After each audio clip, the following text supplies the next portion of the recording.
Good evening, everyone, and thank you for joining us now at our Policies, Programs, and People's Step Up Savannah Live.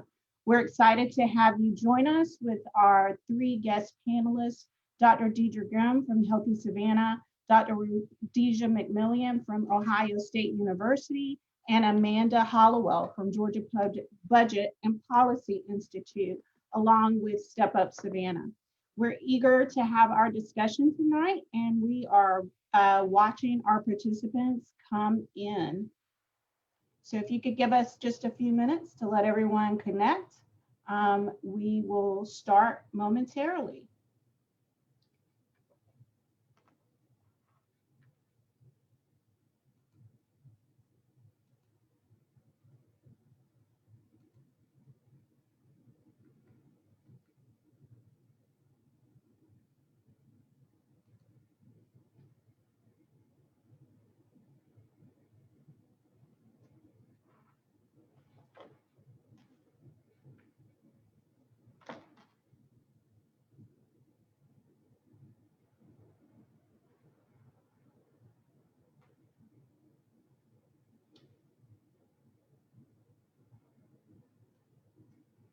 We have about 25 or so on, so we're going to go ahead and start for the sake of time and to make sure that we are a good steward of our guest panelists' time.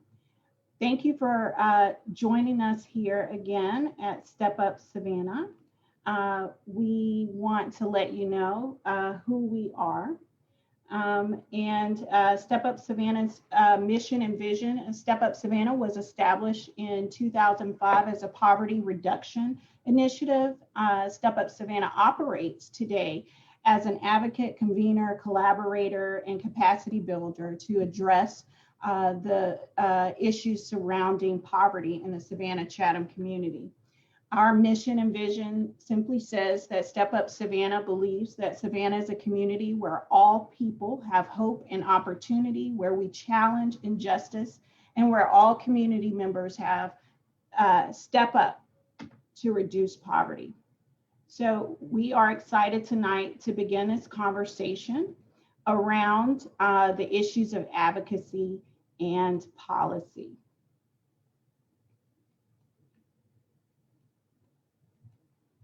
Thank you for all of those joining tonight. If you can, begin to drop in the chat box your name, where you're from, if you're with an agency or if you're just a community member. We'd love to be able to speak to you tonight and to share.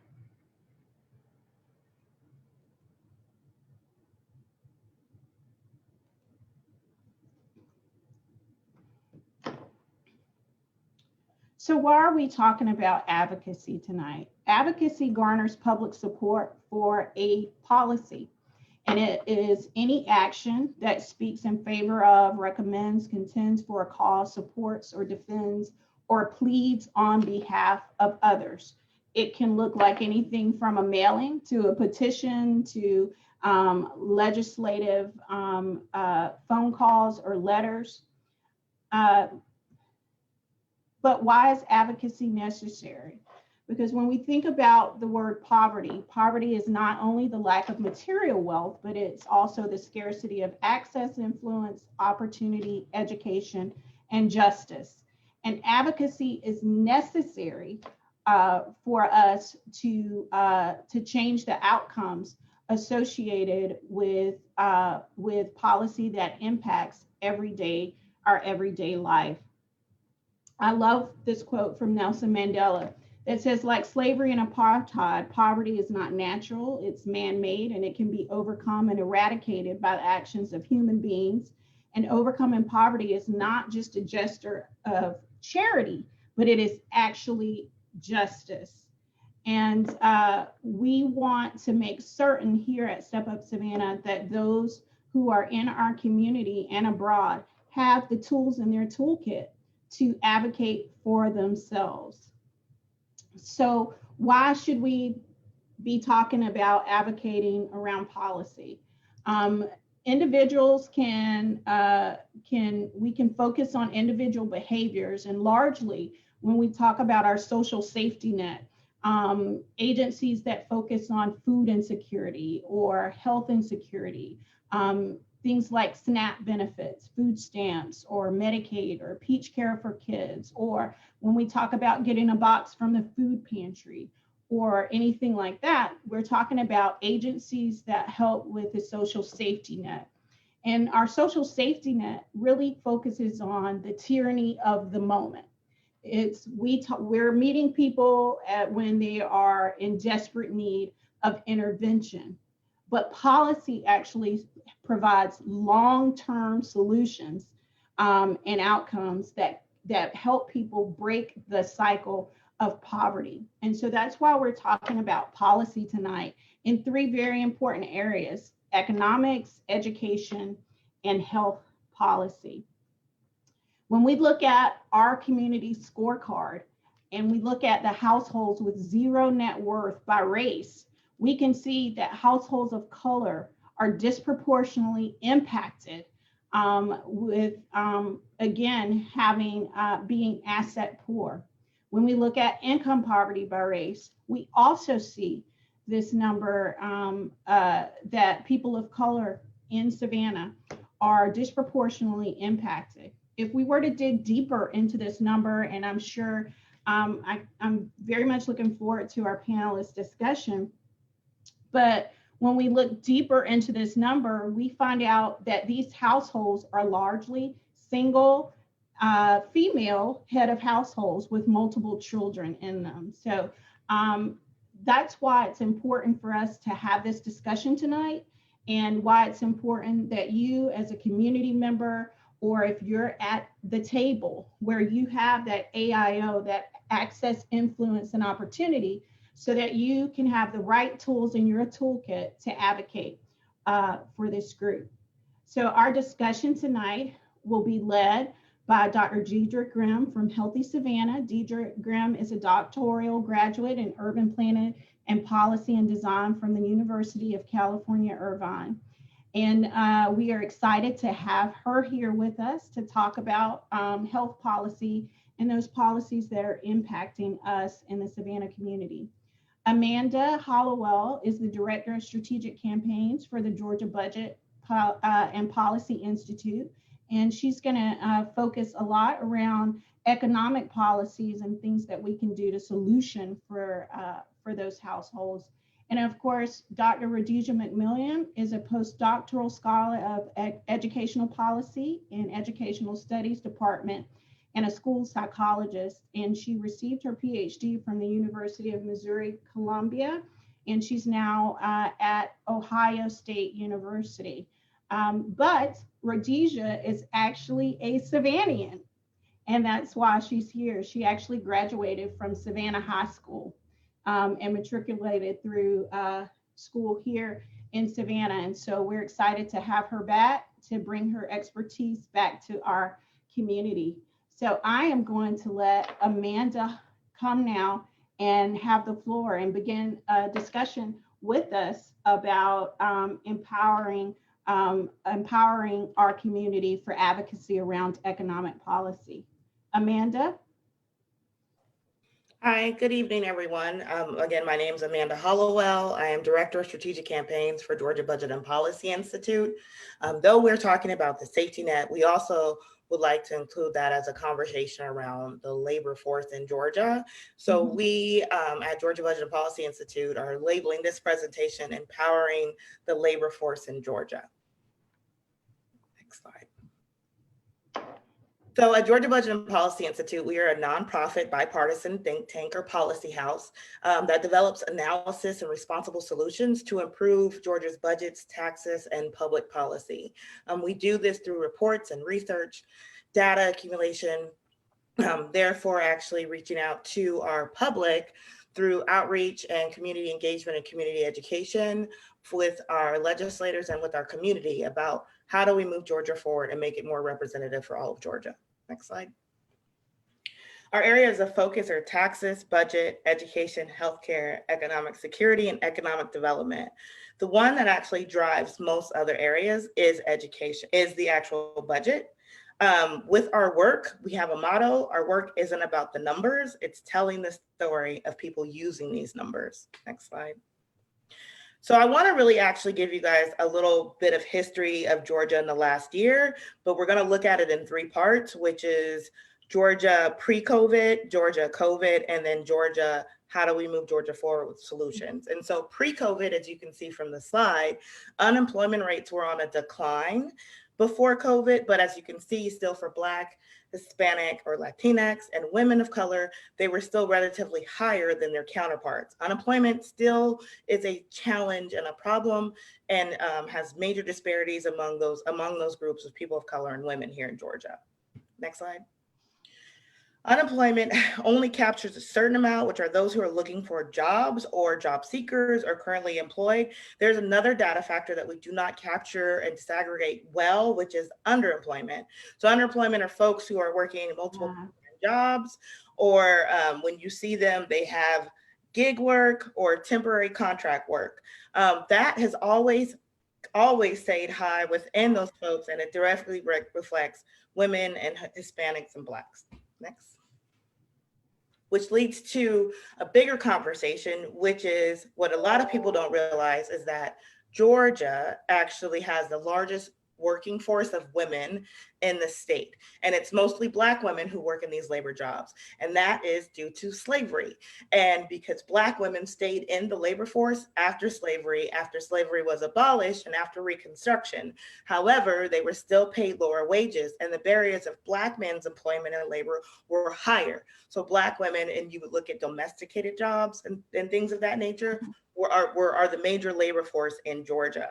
Which leads to the next slide, which is our biggest problem is that they are a major labor force, and they also represent some of the lower paying jobs in Georgia. People in color and Black women and men and Black men are historically paid less than their white counterparts in Georgia. We can literally drive that right back to racism and how economics of racism actually impacts the growth when we look at modern day issues pre-COVID for people of color and women. Next slide. So with that being said, if they are the lowest paid, then they're also more than likely to be in poverty in Georgia. Right. So Black women and Latinx women are more than likely to be in poverty or living within poverty, which is below the federal line, around $905 a month for a family. And that's all, again, is due to gender and racial discrimination in pay. Next slide. We did a research study recently called the Black Belt of Georgia, which we talked about where education lies and where students of color are in being educated in Georgia. And as you can see, the swath of that is Southwest Middle Georgia and Southeast Georgia are where our larger, I would say, holds of people of color who are being educated, which actually corresponds with deep poverty in Georgia if you look at the map next to it. We talk about this as a way of how we examine how the government on the state and local and federal level continues to divest in rural Georgia and compromising our solutions there and making sure those budget cuts hit outside of metro Atlanta or metro areas, which is actually a twofold issue. So labor force and education directly impacts our people of color who live in the Black Belt in Georgia. Next slide.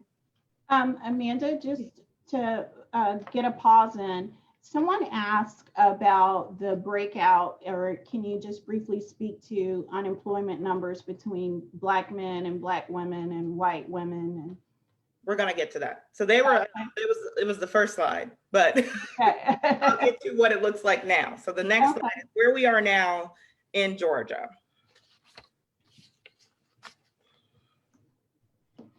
So here we are in Georgia now, right? So this at the start of COVID was the folks who actually claimed unemployment in Georgia in March of 2020. As you can see, Black people make up 31% of the labor force, but they were 55% of the unemployment claims when COVID hit.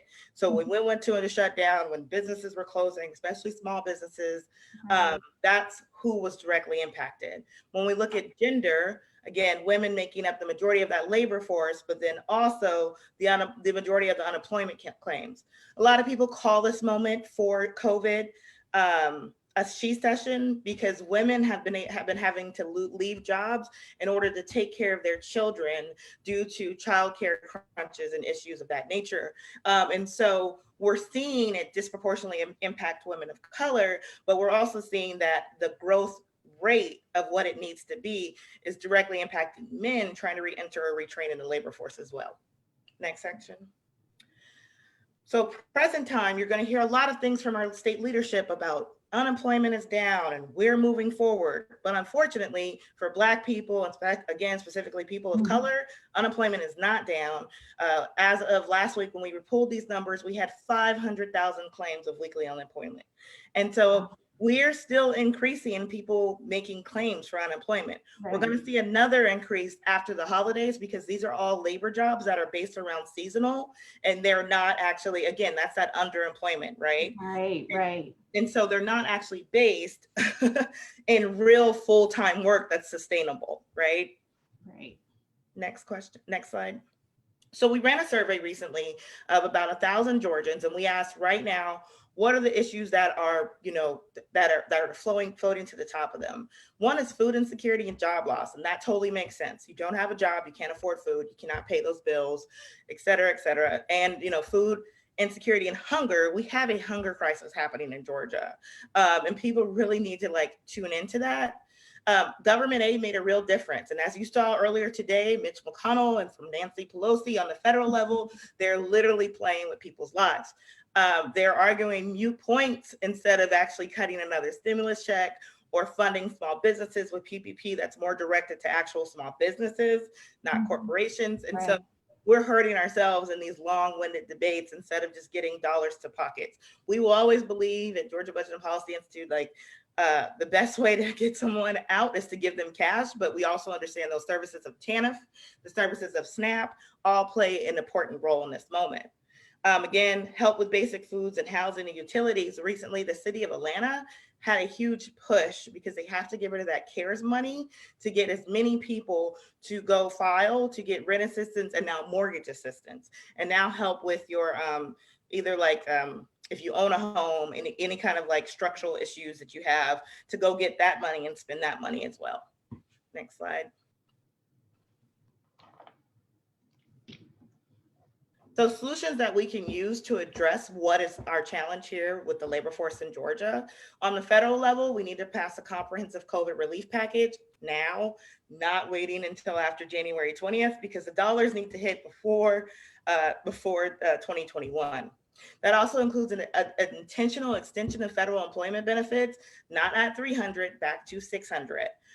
Congress also must pass a temporary 15% increase in SNAP, also known as FMAP. More families are staying home due to childcare and so on. And so we need to actually have more food to feed more people. There's also more intergenerational living in this moment, especially for people of color, due to not being able to pay mortgage or coming up short on rent. And again, because of unemployment.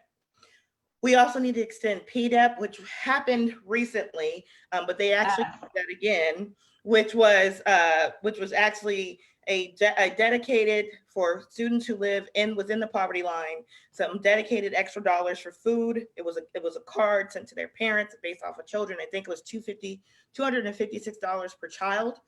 We can do that again. There's money in the budget for it. They can do that on the federal level in order to get food to folks who are going hungry right now. On the state level, which is the next slide. Okay, yeah. So we got notice today, Amanda, that right into it. Yeah, we got notice today at the state level that they are going to reintroduce some more PBT dollars out into the counties. We don't have any administrative, notification about when that's going to happen or how it's going to happen. We were just notified that it will happen at some point. Yeah, we were really concerned when that first round happened. A lot of folks were losing their homes or moving to cheaper places to live. So they were giving us a reason more so that we're just going to hurry up and cut off the deadline in order to hurry up and push out more cards. But if you don't know where people live, then why are you pushing out cards to addresses that don't No, so they've actually fixed that portal a little bit better, and also have made sure that it's dedicated and educating the school systems about how to actually tell these parents about these services provided for them. So on the state level, right now, what we can do in this legislative session coming up, especially this one is dedicated to helping women for the pay gap, which is ban pay history questions. Pay history questions actually set up and set you up to actually be lobbying against yourself while you're trying to ask for a salary. So you have to fudge a little in order to say your salary is higher in order for your current employer to consider to pay you more when they should just pay you off your merit and your work and what the national average is for that job. We have a thing in Georgia called preemption, which is why you don't see living wages or the minimum 15 as a thing in Georgia, because we have preemption. Preemption actually sets up what our minimum wage increases are, and that's on the state level. It also sets up what paid family leave looks like, which we actually do not have that. And then we do have it, but it's not in full effect and it's not enforceable on private institutions. And then fair scheduling, meaning making sure that folks can actually get to work in time in a timely manner and understanding how we make work more accessible. Those are things that we can fight now by getting rid of preemption in Georgia. We can also do in the workforce development for those federally funded traded jobs, we can make sure that they're equity based, which means they should go to people of color and women first, rather than to who knows who within the market, Right, select right. choices. We should actually encourage the data to reflect more so what that population is, rather than who's being recommended. And then establish a state earned income tax credit. You guys, this makes a huge difference. This is about $200 to $700 a month more in our folks' pockets. We can also expand it to have a larger size salary. So it's not just like federally poverty, but actually like folks who make $30 and $40 and $50,000 a year.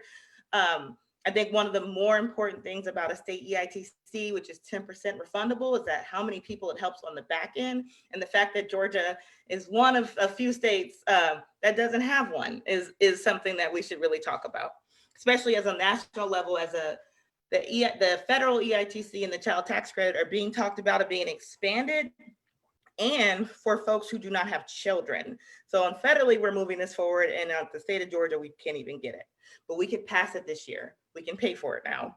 Of course, expanding our child care assistance program. There's about 300,000 children who are able to get CAPS or vouchers, and they are not eligible. They're not eligible because of access of the barriers of the system, and also who they've decided to make eligible for that grant. And that's huge and that's important. One thing that's minute but very important, we're asking for folks on the local, state, and federal level to disaggregate their data based off of race and ethnicity and gender. Without that, we can actually not make really great decisions on how do we move Georgia forward. And so those are our policy recommendations. That's the state of work for Georgia and labor force. And these are some things that we can possibly do within the next year to 3 years. And I am done. We're going to save our questions. If anyone has questions for Amanda, please go ahead and drop them in the chat box. We'll save all of our questions to the end and direct them to the panelists that can answer them. So now we'll speak with Dr. McMillian. Dr. McMillian, can you talk to us about what education policies or things are happening at the level that's impacting us locally with our children? Absolutely. Yes. So first, I want to say thank you for this platform to discuss important issues. And so just off that, I think that there are many policies really that adversely impact communities of color, specifically African-American students. There are many issues. Some of them include We need to revamp our curricula to reflect African American history and African American contribution, and center African Americans, in the middle of our curricula. I think another important issue is going to be that's coming up the pipeline is we really need to get to the table to talk about how inequitable our current education funding formulas are, and how property taxes determine the quality of the school. And I think that on the state level and on state levels and district levels that we need to revisit our funding formula. And that's actually an issue that's across this nation. So it's not state specific. Another issue might be school choice and school voucher program, and how those options are leaching dollars out of our traditional public schools. And those are very, very important issues that we can talk all night about. But 3 important issues that I really wanted to highlight tonight would be, the first thing is to, I would say the first major issue would be the lack of African American classroom educators. We are really in a dire situation for African Americans to be represented as classroom educators. And not just classroom educators, but also other certified staff, such as school psychologists and speech language pathologists. And so according to the National Center for Education Statistics, about 79% of our K through 12 classroom educators are white. About 7% African American, 9% Latinx, and 2% are Asian. And so this is a real problem, and we saw this exodus of African American teachers really after Brown. Prior to Brown, Brown versus Board of Education, that's what I'm referring to, that landmark Supreme Court case. I think our teacher demographics in terms of African Americans made up about 50 to 60%. They were highly educated, they were well versed, and they were more qualified than their white counterparts. But after Brown, and as a result of integration, we lost a lot of our talented teachers. And then as public education began to experience other forms of difficulty, we just saw, attrition rates just go down, and we were unable to hold on to our African American teachers. So enrollment trends right now, if we're looking at teachers, nationwide, about 48% of our public school students are white, about 15% are African American, about 20% are Latinx. Now in Georgia, that number, and I believe that's the next slide, that number looks a little different. About 20% of our classroom educators are African American in Georgia, and that's a good thing. And this is going to be regional specific, but we're still not going to see the numbers that we saw prior to Brown. About 10% of our educators are Latinx, and about 60% are white, whereas 38% of our students are African American, roughly about 16%, and 38% are white, and about 4% are Asian. And so what we see is this overwhelming white female teacher population, where our student population is increasing in diversity.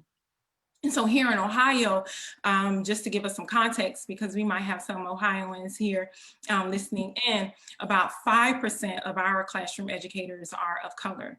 And that includes Latinx, Asian, and African American. Our classroom teachers, make up only about 5% teachers of color.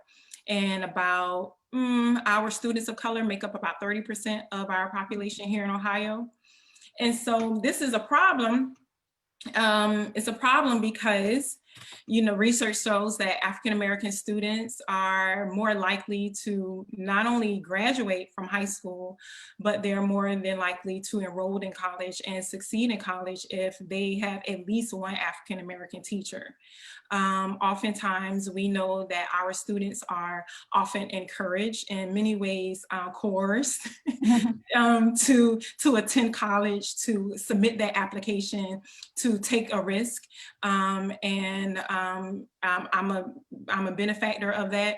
And we also know that African-American students are more likely to be placed in gifted education if they have an African-American teacher, right? Because we're able to understand the nuances of how our students learn, as well as if a student has an African-American teacher, that student is actually less likely to be referred for special education. And we're going to talk about that a little later. Mm-hmm.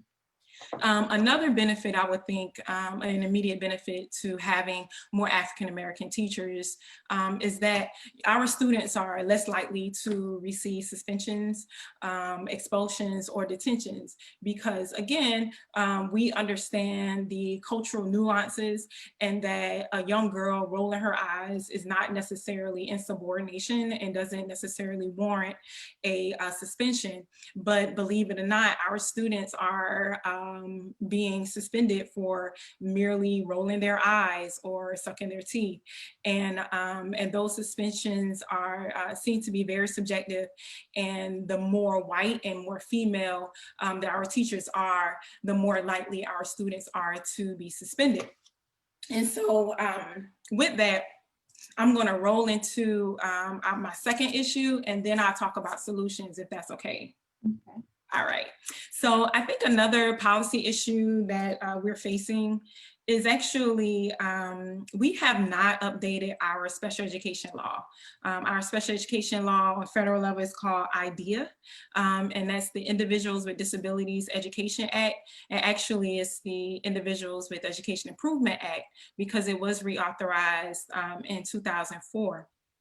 And so IDEA is essentially federal legislation that provides access to public education for students with disabilities, and so that students with disabilities can have the same opportunity as their peers. And on the next slide, it just gives us a visual of, you know, how many students are being serviced, and that's percentage just across the nation in the different categories of special education. Believe it or not, IDEA has not been reauthorized since 2004. So that means right now, special education is operating off of, what's that, 16-year-old legislation. However, I will say that Congress, I believe last year, 2019, Congress did begin implementing a survey to survey nationwide state education agencies to study exhaustively how special education is carried out in each state, and they're collecting data. And so the hope is for all of us who care about special education and students with disabilities, our hope is that this data and this information gain will actually aid in the creation of new law. And so, but until then, students, particularly African-American students with disabilities, they don't have the best educational experience as perhaps their white counterparts who have disabilities. They're treated differently. African-American students are tend to be referred more for special education at higher rates. Students, especially our boys, tend to be more referred for what they call emotional disturbance.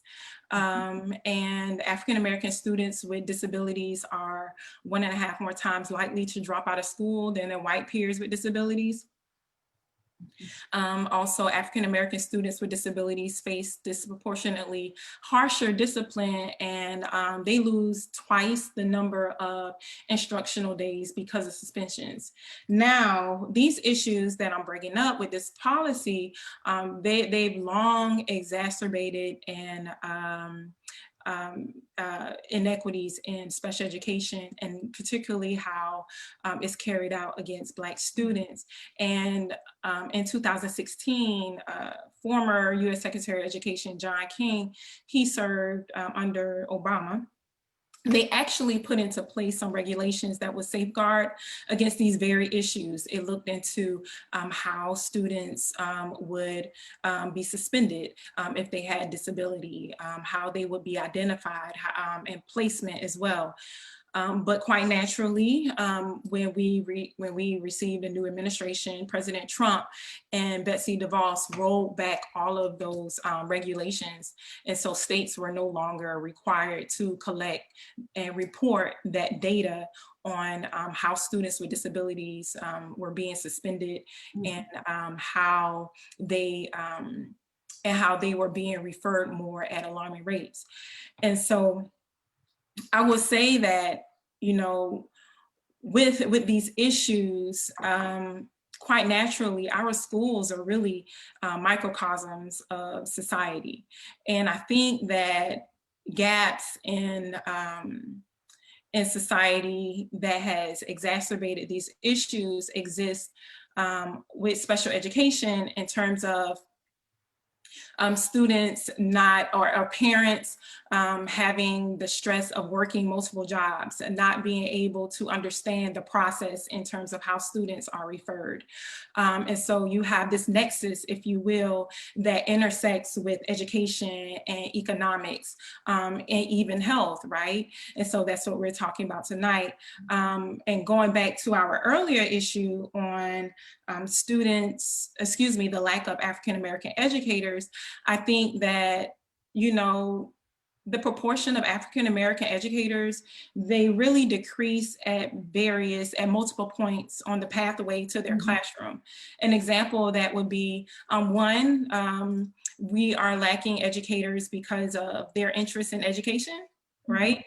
Education is not as appealing as maybe engineering, or maybe being a content creator, or something of that nature. And so once the interest, but ideally, once interest has been established, you have to consider that they have to be enrolled and get into a four-year institution. So you have barriers there, getting them enrolled into college. And then once they get into that institution, they have to be accepted into that particular education program. There are different dynamics there, because just like we lack Black educators on the K through 12 spectrum, we also have a deficit of professors here in higher education. And you see deans across the nation trying to figure out how to increase their diversity as well. And so they have to deal with that. And then they have to graduate from that program. Then they have to face state licensure exams, right? Then they have fees to pay for those exams. And then once they make it through all of that, if they make it through all of that, they have the actual classroom experience. And because African-American educators are often seen as disciplinarians and wardens, if you will, if you want to use the prison school pipeline language, you know, they're often placed in high need, you know, schools, right? And so, you know, they're human and it's a lot, and they're also expected to put out fires. And so then you have to think about, you know, them considering, is this a field I want to stay in? Right. And so and then we have to retain them. So it's really a cycle. And this same cycle exists for, you know, school psychologists, as well as counselors and other certified staff. I will say that speaking of legislation or program that I feel might help this issue, I think it would help if colleges and universities were to create like a teacher prep program or a pathway program, and create a partnership with their local school districts to incentivize graduating high school students to enroll in that local university, to stay there. Essentially, they're called Grow Your Own programs. The University of Missouri has a Grow Your Own program, and I believe that program is doing well. Excuse me. And so I think that programs like Growing Your Own really fosters this idea that education is a good field to go into. It is a reliable field, and that, you know, you can, you know, succeed and thrive in the field of education. And I think another probably legislation or program that would help rectify this issue would be if state education agencies would create alternative licensure programs that would fast track licensures for specifically our teacher aides. As we know, like paraprofessionals and teacher aides, they have been in the classroom for years. And in many ways, they have more experience than the teachers who are, you know, straight out of college. And I think if state education agencies consider alternative routes to licensures, that we would be able to gain some very experienced professionals. And so I think that that is something that should be considered. Regarding IDEA, I think with Congress surveying, now surveying state education agencies and looking at special education, what works, what is not working, I think that it is a great time for both state and local district leaderships to really disaggregate their data. And by disaggregate, I mean collecting exhaustive details on who's being referred for special education across the districts, male, female, by race, by ethnicity. What are the categories they are being referred for, or what are the categories they're being found eligible for? What instruments are being used? And I think that they should also collect data on how and why students are being suspended and what they're being suspended for. Is it a matter of a hair or attire, or is it truancy? Is it insubordination? Is it violence or fighting? And so some school districts and state education agencies are collecting that type of information.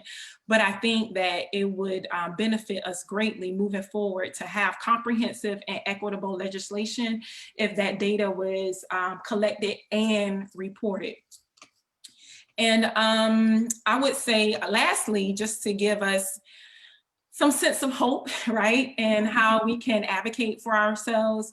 And I think for your viewers this evening, I think when we talk about how can we improve or how can we increase the amount of African-American educators in our classroom, I think, you know, one easy step is to encourage your children, right? Encourage your children to become educators. Some of my best educators, some of my greatest role models are educators. Right there from Savannah, Georgia, from Savannah High School, and they were phenomenal. And I looked up to them, and I know that in the era of civil rights, you know, our teachers were vanguards in our communities. And so I think that probably one of the first and easiest steps is to still encourage our students and our children to consider education. And I think that that will be, you know, a great start. I think that we should attend our local school board meetings, right? I think we should hold our school board members accountable for diversifying their staff. I think Savannah, with Savannah being predominantly African-American, I could see Savannah being in a, you know, a good spot in terms of representation, but that is an area where we don't want to get slack. And we want to make sure that we have proper representation. Even if we have proper representation in our classroom educators, we need to make sure that our school psychologists, that we have diversity in our school psychologists, or our occupational therapists, our physical therapists, our speech language pathologists, and other certified staff. And then concerning equity in special education and that reauthorization of IDEA, I think that one thing that we can do in terms of advocacy is really staying abreast of current trends in our local school districts. Know the discipline, identification, and suspension percentages. That's going to be very, very helpful. Understand that school district policies and understand their policies and their special education referral process. I have friends who are professionals, who have been educated, whose children have been referred for special education without their knowledge. And so if that occurs with parents who are well-educated, well-informed, imagine our parents who are working 2 and 3 jobs to make ends meet, right? So that is something that is very, very important. And once we identify these holes in special education or identification or discipline, I think that we should challenge our school districts, our school board rather, to modify these policies and work with them, co-create a new reality for our students. Don't just complain, right? Make suggestions. And I think lastly, school districts should they receive federal funding, right? They receive federal funding from IDEA for special education. And so our parents and our advocates and our community organizers, they should really ask the school board to leverage their federal funding to support implementation of equity-based solutions. And so I think those are some things that we can start with.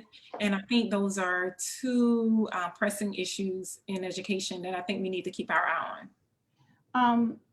You mentioned at the top of your presentation around possible the flight for school choice and school choice vouchers. We're seeing that happen in our community. And while those programs were created for, you know, communities of color or those who were disproportionately impacted by school closures and things like that, they're being taken advantage of by really upperly middle class. We're seeing this middle class kind of flight away from public schools, which draws money away. Our public school system is over 60% free and reduced lunch. And those are usually households, again, women of color with multiple children in that age range of 18 to 34. And again, as Amanda indicated in her presentation around economy with the labor force working multiple jobs or gig jobs, and now with COVID, right? So that has been something that we see has been exacerbated with COVID. That gap has grown immensely. And we also see that because the communities of color are being impacted by COVID at higher rates, we are also seeing that whatever teachers of color we had are they're kind of looking at options to not return back to school. Exactly. Or to look at other occupations. And so it's becoming a real issue that, and typically because those communities are our communities that are disproportionately impacted around equitable solutions, they aren't the ones raising their hand, because guess what? I have to figure out how I'm going to pay the light bill and how I'm going to feed 4 children. One of our parents here at Step Up in one of our programs, she had 5 children and 1 Google Chromebook. Wow. And we just also had a mother who had basically had a 5th grade education, loved her children, was actively engaged, but she has 3 children at 3 different levels, and was unable to access, the virtual platforms and so on. And we had to assist there. So we definitely see some of the issues that you're talking about here in our community, and definitely hope that those who are listening in or who are in particular looking to step up and provide advocacy for these groups, that they are showing up to the school board meetings and to the city council meetings. Exactly. And to our county commissioners, that they're calling our delegation, our Chatham delegation, our legislators, our senators, and to talk about these issues. Yes, and I think just really quickly, when you mentioned, school choice, I call myself a critical scholar, so I understand that some of our schools have not been the best for our students. However, I always say that, we need to understand that is school choice, you know, for whom? And we have to really take a step back and critically unpack, you know, well, you know, when in white neighborhoods in Ohio or other states, you know, they don't have, you know, a school choice program. Why? Because their schools are just automatically good, right? And they don't have to, you know, and they don't have to escape, you know, that reality, because they have great neighborhood schools. And so, you know, we want great neighborhood schools because we have great neighborhood children. And really, it's not, these schools are not failing, because I hate that narrative. It seems that our children are failing. And when that's not the case, right? It's just that we need the resources. And in many ways, we still have students and parents in schools who thrive with the lack of resources. So just imagine if we still had, you know, equitable resourcing. And then in terms of COVID, you're absolutely right, Mrs. Johnson. COVID has laid bare all of the existing inequities. You have, I think the numbers are about 80% of our households, and that includes all demographics, they have a smartphone, right? But when you're talking about a tablet or a computer, a laptop, I think that number reduces all the way down to 28%. And so that's a lot. And then when you think about households who have multiple children, that presents a challenge. And then, you know, when we're talking about special education, I do know that here in Ohio that there have been students going back to school who have an IEP, and that's very important, and I agree with that. And you know, our most vulnerable student populations in terms of academic achievement, they go in-house because we don't want them to lose ground. But you know, when you're talking about students who are newly being referred, I mean, I still practice part-time as a school psychologist with Columbus City Schools, and we have to do a virtual special education evaluation. So imagine that. And how equitable is that? And how can we guarantee, you know, that is going to be a reliable, you know, assessment of their true ability? And so it's really presented a lot. COVID has really laid bare existing inequities. And so I'm going to stop there and we can talk more about it later. And then I also can help you, Dr. McMillan. We do education. We have several bills that we're publishing. Oh, wonderful. Yes. Yeah, so that's part of our work. So I would love to we have to connect. What the landscape of Georgia looks like, even in school vouchers and actually poverty in children. Right. Dr. Grimm now that time, but I can help with a little bit more data on that.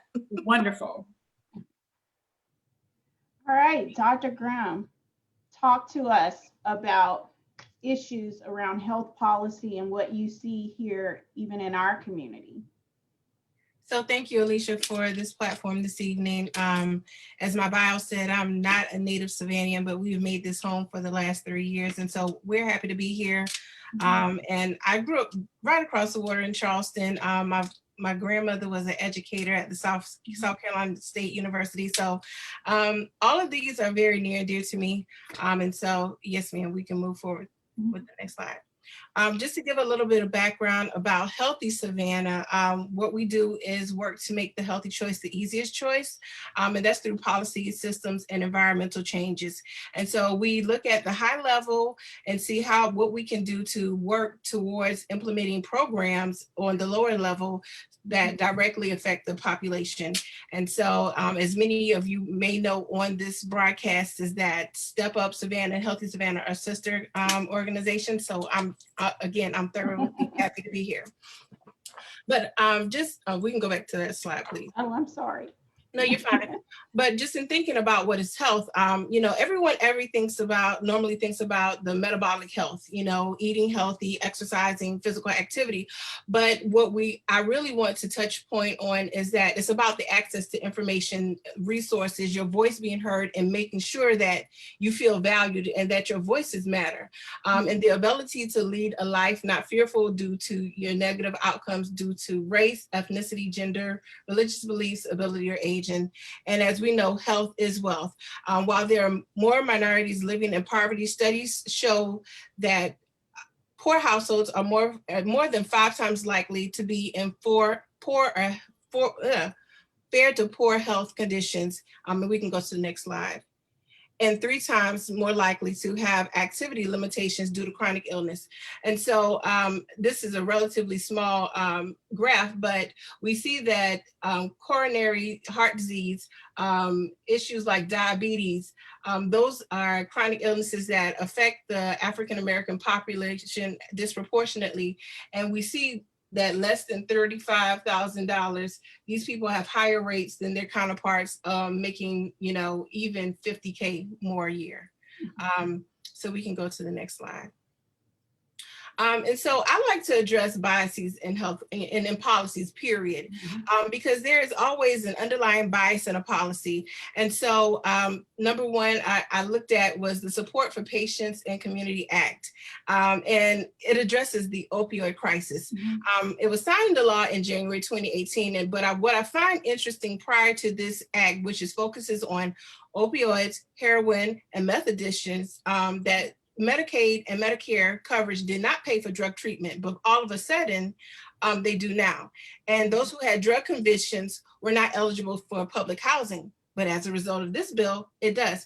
I'm like the checking the box, banning the box. I know that we all talked about that because that, attributes to a cycle of poverty, a cycle of poor health. Right. And so the CDC also exposed that, that opioid related deaths also increase cocaine involved overdoses. So a lot of people, I can't say that we'll ever find out how the crack epidemic came about, but we know that as a result, from 2016 to 2017, there were higher rates of cocaine involved overdoses among non-Hispanic Blacks.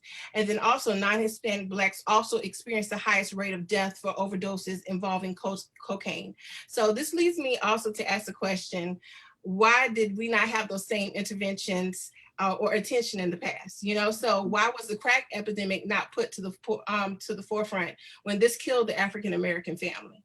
And then we go to the SB 273. I'm quite sure Amanda knows this one very well. It's a Georgia Maternal Mortality Review Committee. And what I find very disparaging here is that they haven't done anything since 2014. And we just have the worst levels of maternal mortality nationwide. And so over the last few years, we've ranked last in all states, and Black women made up over 62% of all pregnancy-related deaths. And they said that these deaths could be preventable. Right. So why are we allowing Black women to die at these exponential rates and not doing anything? Then next we get to the Healthcare Quality Improvement Act. And, I think what is a little bit disturbing to me is that this is provides protection to credentialing agencies from being sued for malpractice and negligence. And so it involves a peer review process for medical practitioners to report their fellow practitioners.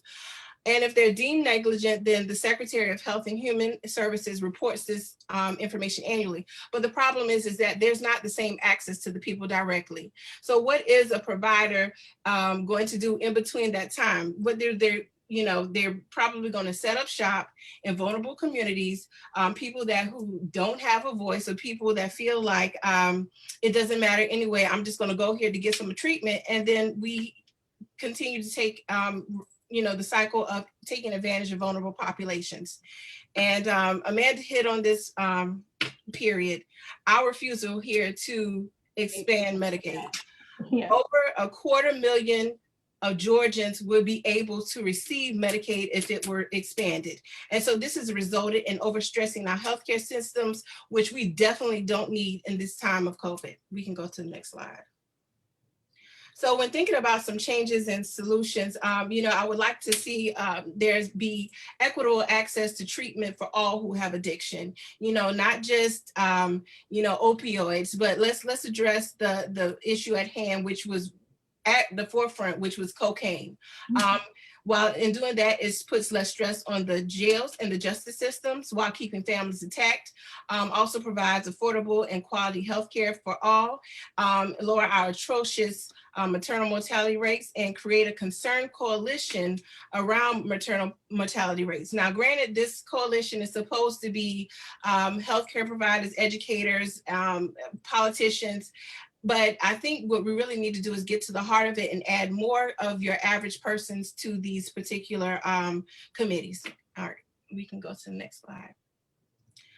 So in thinking about this, the issues that exacerbate the problem, of course, lack of Medicaid expansion, and the majority of the people living below the poverty line are particularly people of color and African Americans. And so we continue to see hindering efforts in reducing health disparities, chronic illnesses, exhausting our emergency rooms, access to good health care, and specifically outcomes of people of color. And then this one probably hits very close to home for me. It's the enabling insurance companies to not accept pre-existing conditions. Yeah. And I say enabling because that's exactly what it is. When I moved here from California, we left our healthcare system over there. And I found myself in a position where I could not get on my husband's insurance. Thank God we had TRICARE, but most people don't have that same option. So if we put that into context, that means, let's bring that closer to home. So we have over 450,000 cases of COVID here in here in Georgia alone, and 14 million in the United States, and that number continues to go up by the second. And we have SCOTUS beginning to hear ways to overturn the ACA. So researchers have shown that just because of this, COVID could allow insurers to place restrictions on anyone who had a confirmed diagnosis, because they'll say that these are chronic and enduring illnesses. And even those who may have not tested positive on a COVID test, but had an antibody screen, they could be considered previously exposed and risk losing their insurance. So we continue to undergird and uphold their ability to do what they want, as opposed to doing what's in the best interest of the people. And I think another issue is that Medicaid's unwillingness to compensate providers fairly. That's just like with teachers. If you pay somebody a livable and a decent wage, they'll come to work and do that. And so when they don't do that, it puts caps on what providers, the numbers of Medicaid clients that they will accept, and which continues to perpetuate a cycle of unhealthy citizens, whom most probably fell into preventable or treatable illnesses. And so I think also it is imperative to have, good healthcare access, specifically in chronic illnesses like hypertension, diabetes, that could be prevented or better managed. And that way we'll have lower rates and instances of death. And of course, the lack of performance due of the Georgia's MMRC, which continues, women dying due to preventable causes. And so I believe that with all the technology and advancement in medication and medicine, that we are having senseless deaths, and someone should be held accountable for this. And so, and then my last, and I probably need, we can go back real quick. Business is not investing in their people. There are some companies that provide part-time employees with benefits. But let me preface this conversation. I don't think it's financially feasible for all companies to provide part-time workers with benefits. But when Amazon cut their benefits for their Whole Foods workers, specifically those who are on the front line and who are at more risk to catch COVID, that was just very disheartening and enraging to me. So I think that that's another issue where we need to work on to ensure that, we're meeting the needs of the community. We can go to the next slide.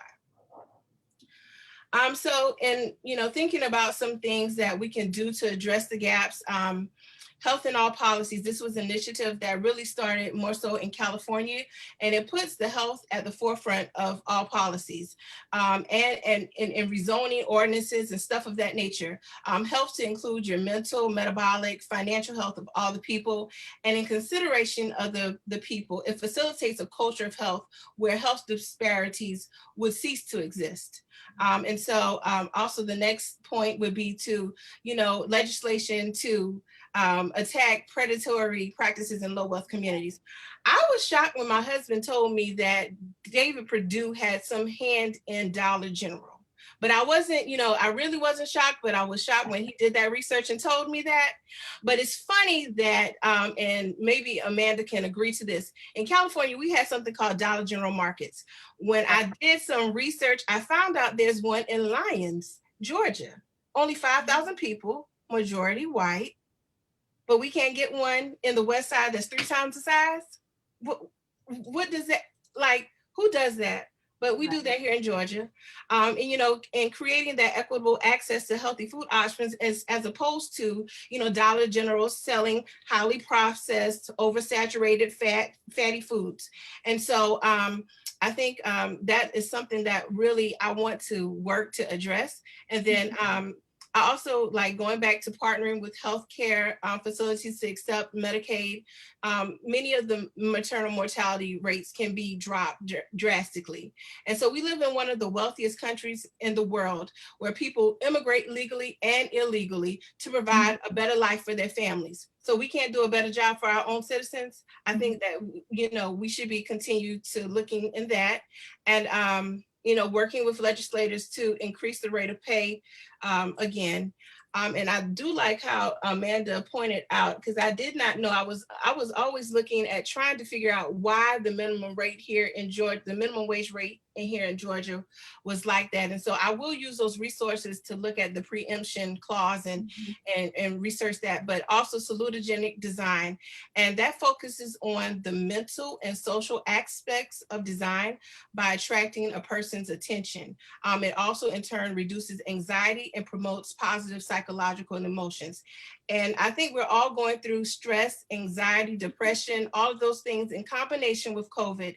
And so it promotes and concentrates on pinpointing a community's wellness factors, and they work to preserve those and promote the health. And so this design is also inclusive, which, the community comes out and talks about these things. And I like, everyone else has been saying, locally, a CBA or a community benefit ordinance. We know health is tied to wealth, and we must ensure that any new entity that comes into the community provides incentives and benefits to the community. For example, just employing people of color at equitable rates, providing livable wages, access to adequate healthcare insurance, and building relationships with residents. And just to be clear, because a lot of people shun against these CBAs or CBOs, but they are win-win because they also provide incentives to developers in the forms of tax abatements, tax increment financing, bonds, and other funding opportunities. We can go to the next slide. Oh, and so I got 2 questions at the last minute and I didn't know about it. So I apologize that I overstepped, but it talks about how has the pandemic worsened or highlighted these issues. And so, discrimination, number one, which includes racism, leads to chronic and toxic stress, which, can turn into breaking down your immune system and rendering a person more susceptible to contracting COVID. And, healthcare access and utilization. So people from minority groups are more likely to be uninsured than their white counterparts, and lack of access could be in the form of, like Amanda said, childcare, transportation, cultural differences between providers and patients. And then of course we have the mistrust by our community.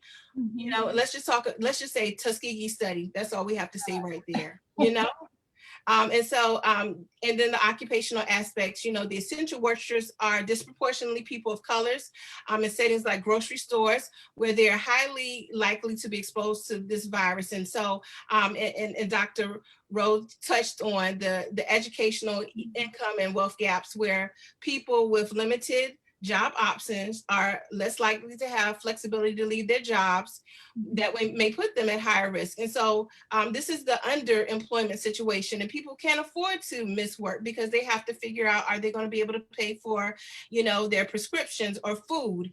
And then, I was a student of housing policy. And so let's talk about how people are living in crowded situations, which make social distancing hard, other prevention methods, and, which, and in essence, you lose your job, you lose your house. And so what does that do but embed another cycle? And so what people, I believe, should know and be able to do is to use their voice and definitely vote.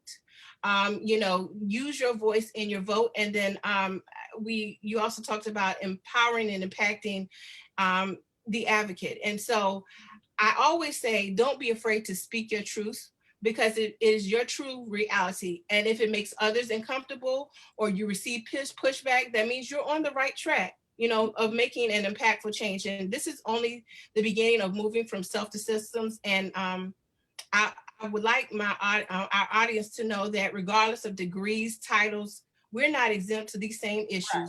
We go through these same issues. And so if you ever need assistance, you can get in contact with us. From what I understand and know of these young ladies here, we're here to help, and we want to serve you and make sure that we make a drastic change, because we have generations coming after us. I have a 3-year-old in my house, and I have a 16, 14, and 28. And so it's different. It's like it's generational, and we have to make those changes. And I know Amanda's definitely going to make sure Joy has those changes as well. So that's all I have to say. Yeah, and actually, it costs more to be poor, because if I live in an impoverished zip code, like you indicated with Dollar General, I am likely to be in a food desert, a banking desert, meaning there's not a grocery store within 10 to 12 miles or even a bank. And so when I buy my milk or my bread, it's going to cost me $12 to $15, where it might only cost the average person who can get to a Kroger, substantially less. If I don't have a banking relationship, I'm going to take my paycheck somewhere and get that cashed or deal with a predatory lender. And so I'm losing income. 30% of my income is going to my living expenses, or, just to pay rent. And if I'm making $7.25 an hour, which is our general, rate of pay, even at the poverty level, a poverty rate of pay is like $12.32 for our area here. And you're talking about employers who are only willing to pay $7.25, $9, or $10 an hour. And these are the jobs that they have to choose from. And likely, if I'm choosing between food or utilities, I'm not going to make that appointment for my vaccinations. I'm going to miss that. If I have to ride a bus and I have multiple children to get to a doctor's appointment or to get to, a school meeting, all of those things impact how my daily life and choices and the quality of life that I face. And so it's necessary for us to have these conversations at this level so that people are armed with information, and they can not only advocate for themselves, but those of us who are at the table, like you, Amanda, and Deidre, and those of us at Step Up Savannah that are working, that we are armed with the tools in our toolkit to be able to speak to these issues, and to ensure that that we're also taking this opportunity to educate those who are elected in office that represent us. A lot of times people run for office, they have a platform, but they are not even informed about the policies or the laws that have created whatever their platform is. You spoke to Dr. Graham about and maybe Amanda can chime in here. We have a huge issue around benefit cliff mitigation, because we have a group of people that fall in the gap there. And if I make $12 to $15 an hour, it's going to exclude me from getting Medicaid. And now I'm either going to ignore the health issues, or end up with thousands of dollars of debt in healthcare debt. So there's an issue all around. I don't want to belabor the point. Do you have questions, you guys? Caleb, Alex, you guys go. I'm sorry. Go ahead, Dr. Graham. No, Amanda wanted to say something. I had a comment. Okay. Okay, go ahead. Okay. So like, yes on voting. Yes on voting. Yeah, but also y'all gotta advocate all year round on a state and local level. A vote is not enough. A vote is one. There are so many policies that are going to happen on January 12th when we start our legislative session, that if you do not collectively rise your voice against them, they get passed. So this year we have a surplus because more people use however they spent their money. We now have this budget surplus, but we cut our budget average around 10%. We cut behavioral health, mental health, which is a huge need right now. We scaled back $1 billion in our education system. It costs $2.9 billion to get broadband to rural Georgia, y'all. We cut $1 billion in the middle of a pandemic. And then on top of that, lastly, now that they have actual revenues and a surplus due to how they actually use their CARES funding and didn't use their CARES funding for local municipalities, they can actually restore all those cuts, and they can actually give more money back and expand how we operationalize our healthcare system. We can accept full Medicaid expansion at any point in time. All the governor has to do is sign the waiver and say yes. He has signed 2 very dangerous waivers that do absolutely nothing for people of Georgia, or the 500,000 people who need health insurance in this moment. And we haven't even talked about the long haulers of those who have gotten COVID and who are now in our healthcare system and will probably not get insured because of the multiple issues that they have from their recovery. And so for me, it's just, we need to look at advocacy as a year-round thing, not to turn on during election cycles, but to turn on all the time. And to understand, I see a lot of the questions about vouchers. Savannah has an issue with vouchers, but it's not as bad as you think it is. Most people who use vouchers are in a wealthier white North Georgia, from our statistical data areas. They're not in Savannah. The problem with vouchers for Georgia education system as a whole is that it takes money out of public schools, and public schools still have hard costs. You can't take away 2 seats on a bus. You can't turn down the air 2 degrees in a school system, right? So it leaves a financial hole and still servicing probably almost the same amount of students, because for that student that leaves, there is a student that replaces them. Our request as we do advocacy in the upcoming legislative session is around vouchers, is a defensive target that we're doing to actually combat how you're allowed to use them and put more regulatory restrictions on vouchers in this moment, to directly tie that into how they take away from money. So you can't keep cutting education, but then keep taking money from it. At some point in time, you're gonna have to give us $1.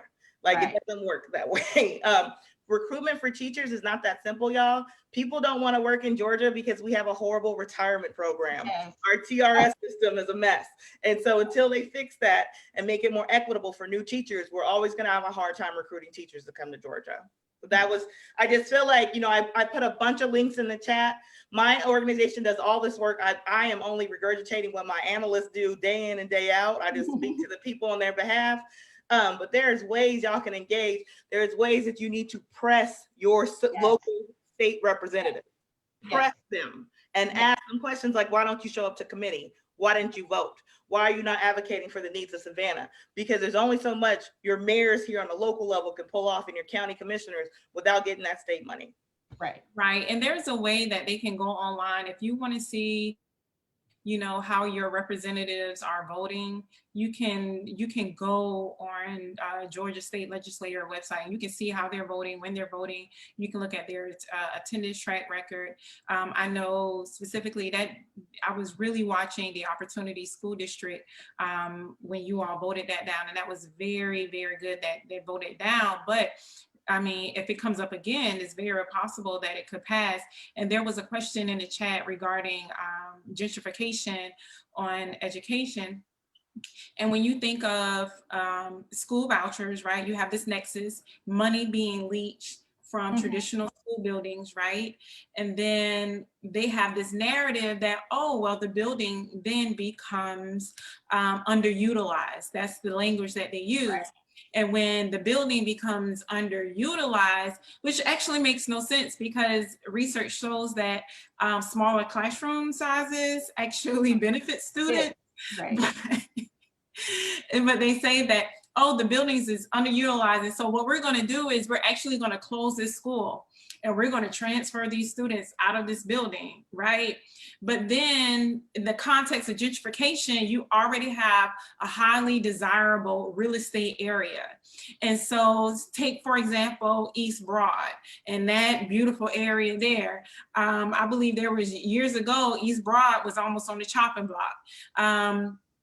Because it's a beautiful building, you know, you have that old Savannah brick and you have all of that. And so what they want to do to these buildings, they do the same thing at other urbanized cities all across America, is that they say, oh, well, if we close this school, we're actually going to save a certain amount of monies. Well, that actually is not true. They will sell the building and they probably sell it to some type of real estate investor, and they turn our traditional public schools into a nice salon loft, or you know, a condo, or SCAD might buy it for something else. So it's really this nexus of a narrative, and that you have economics going on, you have gentrification, you have real estate, but then you also have the school choice, the school voucher narrative going on, and then you also have, you know, the school closure narrative going on, and then that, you know, that it's just it's really a storm for disaster. And when you look at I believe it was Eddie who brought up New Orleans, I think they now have one, maybe restored traditional school. But for the most part, New Orleans is 99% charter. And they took advantage of Hurricane Katrina. They fast-tracked legislation, believe it or not, while New Orleans were displaced. And that they passed laws and they allowed these chain charter schools to come right on in. And they were CMOs, they were charter management organizations, they were chain organizations. They had zero regulations. They could suspend whomever for whatever. They could expel, and data shows that they were expelling students right before state assessments so that their scores can look higher. You know, it's just all type of trickery that was going on. And so if you look in, I responded to you, Eddie. I think you responded back. But accountability, I'm not saying that all charter schools, because it's really unfortunate when we have this conversation about charter schools and school choice and vouchers, we kind of lump them all together. But really, we're referring to this more neoliberal market charter school, and not necessarily your bottom-up community-based charter schools, because also data shows that those community-based charter schools actually don't get approved for a charter. It's these large chains that get approved, and these large chains are ran by individuals who have zero education experience, and most of the teachers are going to be from Teach America. And just so you know, if you're interested in terms of performance, students at charter schools don't outperform students academically on test scores than students who attend traditionally public schools. So we may as well keep that money, you know, in our neighborhoods. And it was also asked about, you know, gentrification and the effects on health. And so I like how you, Dr. Rowe, you it is actually the displacement effects. Gentrification is not negative, it's the displacement. You know, so when people leave their communities, the ones that they're used to, their healthy communities, their vibrant communities, they go to the periphery of the city where, you know, it's less walkable. There are more food deserts, which are, and I hate that term, but it's actually now healthy food priority areas. You know, it's pushing people out. So I know people in the South are going to hate this, but there need to be some more rent controls in place, especially for, you know, low income and affordable housing, and also to incentivize, you know, more developers to come in to build this particular housing, to ensure that the people don't leave the place that they're used to, because, you know, they could take their son next door to grandma, and grandma could watch them while they go to work, you know, or they didn't have to catch 4 or 5 buses just to get back to a job. And so we continue to breed this cycle that is hurtful and harmful. And so, yeah, I really want to definitely address those issues. I think that's something that some of the work that we're doing at Healthy Savannah, especially around the Tide to Town loop and making sure that we don't displace families. And so just keep your eyes out for those routes, and we're definitely implementing CBAs as well. So. Were there additional questions, Kayla and Alex, that you guys fielded from any of the other platforms? I do not have anything. Looking over the questions that I've collected, it seems like a good handful of them have been answered. There are a few smaller ones from the beginning. I'd be happy to go back and, you know, lump a few together if we have a few minutes. Yeah. Okay. So towards the beginning, when we were speaking about, I think, Amanda's presentation, there were some questions about unemployment numbers between Black men and Black women, and also white women. And then also the breakdowns of felonies with sort of gender and race. So was the question more about individuals who were justice involved being able to obtain employment, or?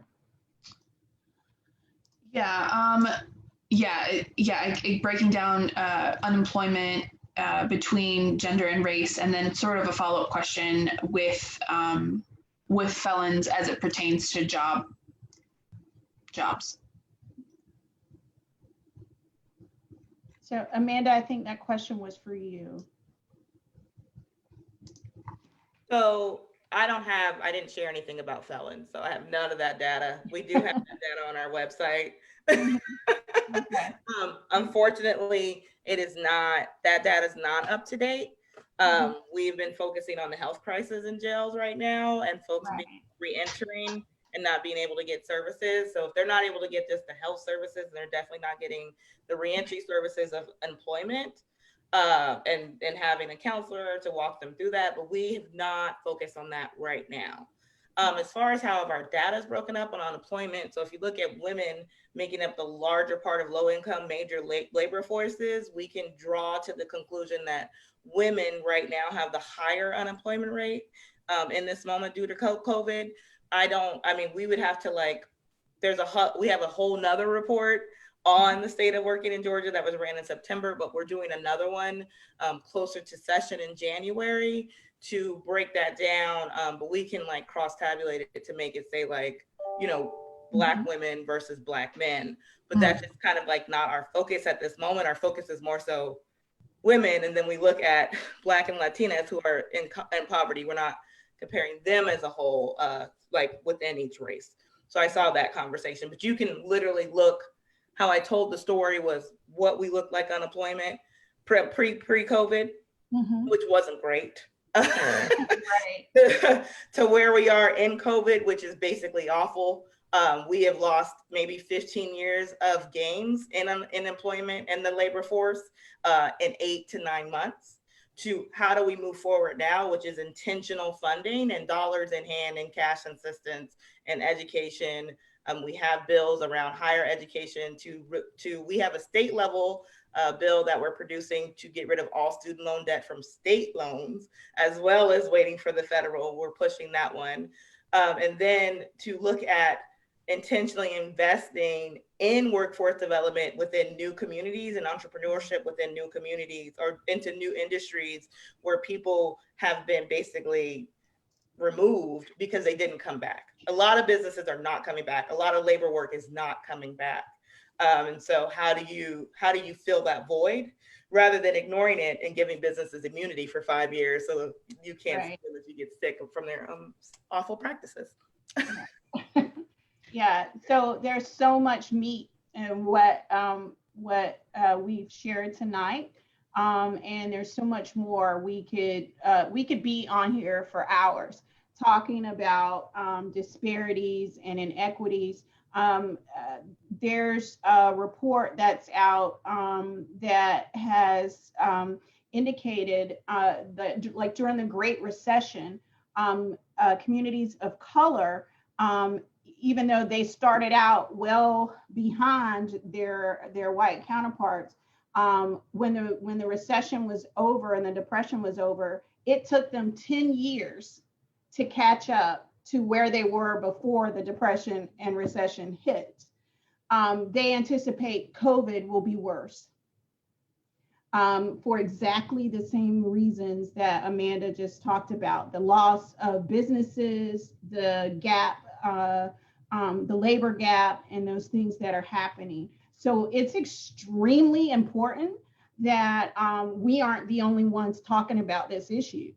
It's extremely important that if you're listening to us today, that you commit to connect to the issue, that you commit to connect to organizing your family, your friends, get them to the school board meetings. Everybody call your senator, your state representative, get on the phone to the Chatham legislation.